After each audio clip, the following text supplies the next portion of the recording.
Sveiks, Latvijas ciemiņi! Vai zināji, mēs latvieši esam bagāti. Mums ir 4 viens no otra atšķirīgi gadalaiki, bet visi tik skaisti.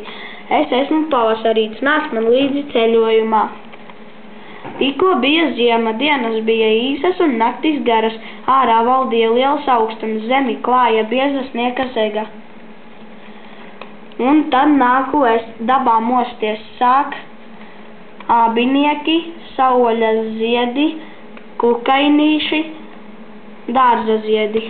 Cilvēki pavasara atnākšanu var saost, saredzēt, sadzirdēt, sajust, sataustīt, sagaršot.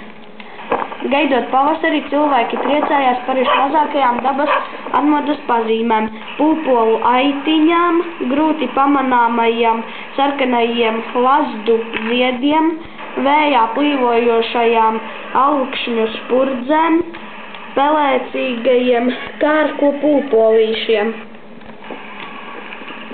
sniegpulkstenīšiem.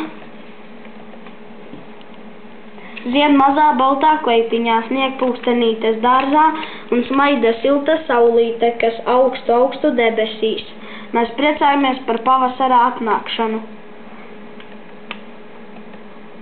Pavasarī saule spīd, koku zaros putni dzied, puķu dobē ziedi zied, bērni priecīgi nudien.